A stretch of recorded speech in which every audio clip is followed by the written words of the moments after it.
Hello. Today I am very excited to discuss one of my favorite authors of all time, and it's one who I've not actually talked about all that much here on my channel, and there's a couple of reasons for that. Firstly, he hasn't published anything for a very long time because he has been dead for a long time. He was an author of the mid to late 20th century, but also he was primarily a dramatist, and I don't discuss plays all that much. I think most people don't often read plays, but recently I saw a new production of his play Rhinoceros here in London, and I thought it was so brilliant and incredibly topical, even though this was a play that was first produced 65 years ago. So it made me really enthusiastic to discuss this play and this production and this author. And even if you don't get a chance to see this show or any of this author's plays being produced, I would really encourage you to read his plays, because I think the way that he uses ideas and the imagination, not only in his dialogue and his scripts, but also his stage directions, really allows the reader to imaginatively fill out this scenario. And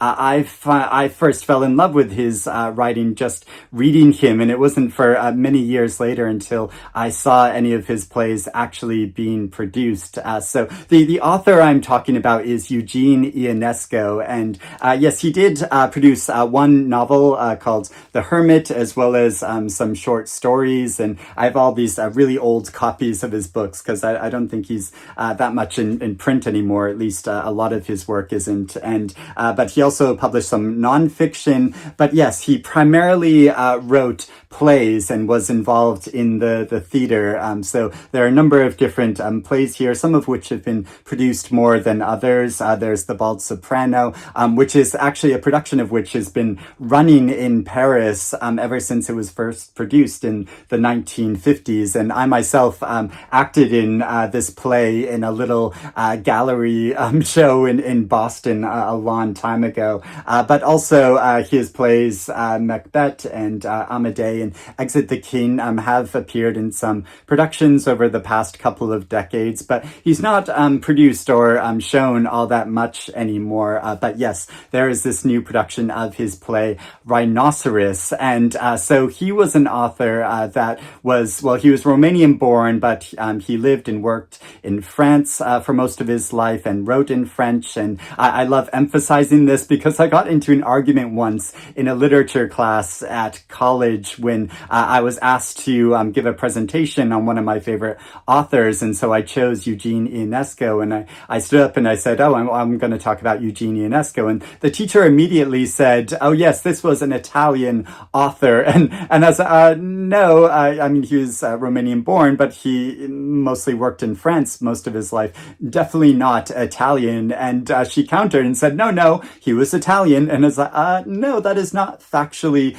correct. And so we got into this like stalemate in the middle of the class, and it was very uncomfortable. It made a very memorable situation, and it was also completely absurd, which is totally appropriate for this author because Eugene Ionesco was known as one of the fathers of the theater of the absurd. And this was a term coined by a critic called Martin Esslin that grouped together a number of dramatists working all around the same time, like Harold Pinter and Samuel Beckett and Jean Genet and Eugene Ionesco, because they wrote in a way which incorporated existentialism and surrealism to explore concepts and ideas from this really exciting new angle, which is a very lofty way of saying that they were working with serious ideas, but in a very silly way. And Eugene Ionesco's plays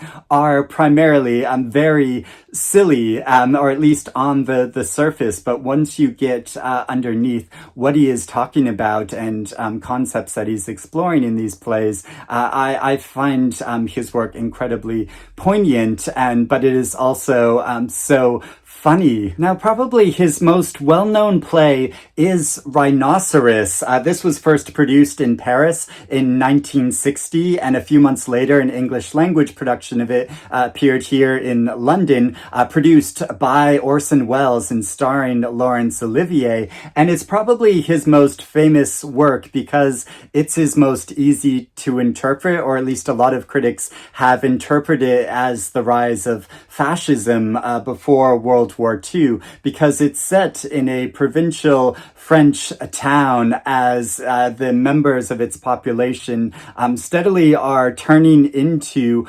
rhinoceros. And the central character is called Berenger.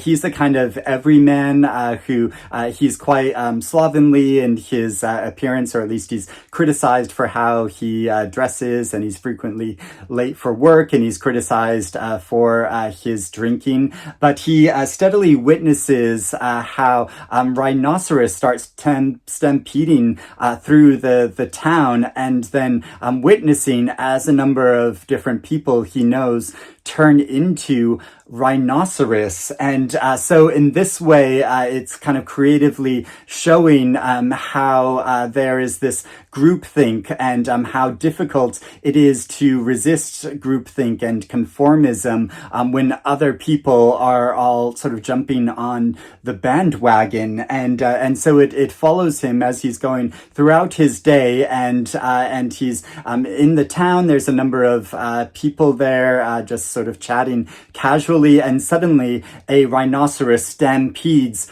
through, and of course they are all very shocked by this. But also, instead of starting to talk about this incredibly bizarre and terrifying occurrence, or the terrifying thing of how people are turning into rhinoceros, instead everyone starts discussing what these rhinoceros are, what kind of rhinoceros they are. Are they Asian rhinoceros or African rhinoceros? Do they have 2 horns or 3 horns? And so it descends into this discussion about the minutiae of detail about this, which totally distracts from this horrifying occurrence which is happening. And at one point, a logician steps into the show to try to explain the framework of this argument, but he, rather than and he does use logic, but it's a kind of bad logic, which instead of helping to clarify the situation, just makes it even more confusing and distracts from the central thing that is happening. And I think we can see this happening in politics all the time, when there are certain things that are discussed, and it discusses really the small details of this, and then gets on a sidetracked conversation which distracts from the overall impact of what is actually happening in the world, and the terrifying things that are occurring. And this is a kind of strategy of fascism to distract from what is actually happening. And it's noticeable in this new production, where it's a new translation of the play, and they incorporate into it some modern references to things that are going on in the world today. And I think it made it incredibly effective. But yeah, we follow this Berenger character as he tries to talk about what is happening, and then tries to resist himself turning into rhinoceros, and how difficult that is, and how horrifying it is as everyone around him is turning into rhinoceros. And it also follows a kind of romance between him and a character named Daisy. They are kind of hole up together, and are some of the last two to hold out, although Daisy begins being seduced by all of the rhinoceros around them, and finds a kind of beauty in their conformism, and so this creates a conflict in their relationship and descends into an argument. And at one point, Berenger states that they have sort of cycled through 25 years of marriage in just a few minutes by sort of falling in love with each other and then falling out with each other and then trying to get back together and going through this cycle like this. And so I think even though the circumstances of this play could be applied to the lead up to World War II and the rise of fascism, it could easily be applied to so many different situations around the world, not just upcoming war and the rise of fascism, but also the use of technology and how we can so often fall into groupthink by being on social media sites and the internet today. Now, the production I saw of this play recently, I thought was so great, partly because the central actor, Chope Dirisu, who plays Berenger, he inhabited this character so powerfully because he's primarily stoic and delivers this like straightforward, serious performance, which is so important in Ionesco to remain totally straight-faced, because that kind of enhances the comedy and the absurdity of the situation. But he also has this sly manner of delivering his lines and giving certain looks to the audiences at certain points, which do raise the comedy and make his performance both like relatable and poignant and completely hilarious. But also this production starts before the play even starts. One of the actors comes out and starts speaking to the audience directly, and there is a lot of sort of breaking down the fourth wall in Ionesco's works. I mean, in the play itself, Ionesco is referenced, and the theater of the absurd is referenced itself. So there's nothing about his plays which are kind of straightforward realism. They are all a theatrical performance. And as the actor goes to speak, he is talking to the audience, and then he gradually encourages the audience to follow him in a number of movements of going like this or this and this, and following through a series of movements, and so gets all of the audience involved. But then he asks the audience to only follow his actions after 2 steps have gone by. And so to try to follow his many different actions of going and performing all of these different actions while not exactly mirroring what he is doing on the stage is so difficult. And of course, the audience all burst out into laughter because they quickly fell behind and weren't able to follow this direction of falling 2 stages behind.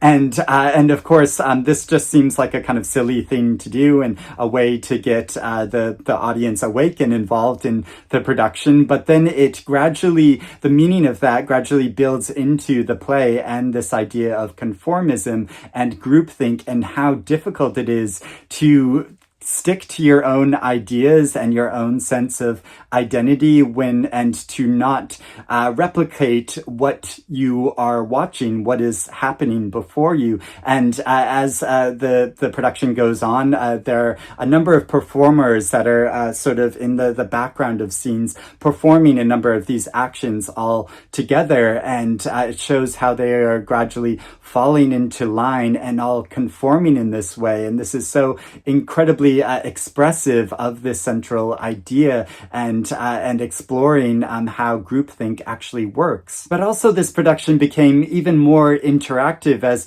a number of people in the audience were given kazoos, and as more of the characters and people in this French town were becoming rhinoceros, they were encouraged to play their kazoos as a way of showing how the characters on stage were surrounded by these rhinoceros and how difficult it was to resist them and to drown out the sound of them. And there's also a creative use of video on the stage. So as some of the characters are worried that they are turning into a rhinoceros, they stare into this camera on the stage, and then that is projected up, and it shows how they are distorting and pulling at their faces, worrying that a horn horn is starting to grow through their foreheads, and worrying that they are actually starting to transform. And that image of someone manipulating their face and stretching their face, and wondering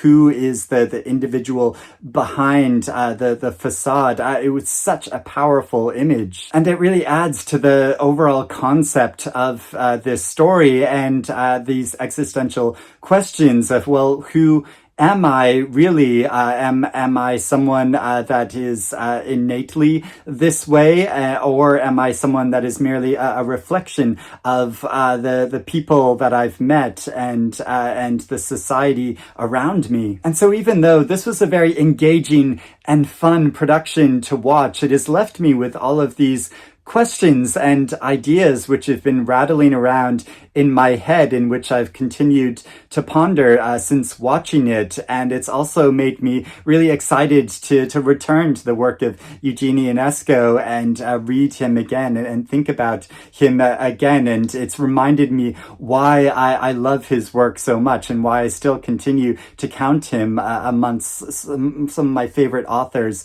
of all time. So if you have seen this show or any other plays of Eugene Ionesco produced on the stage, or if you've read his work before, or if you're interested in reading his work now, I would love to hear about that in the comments below. But I hope I've inspired you and introduced you to an author that you might not have come across before, because I don't often hear all that many people talking about him anymore. But I think he was a genius. But thank you for watching me geek out about one of my favorite authors, and I hope you're doing well and reading good things, and I will speak to you again soon. Bye-bye.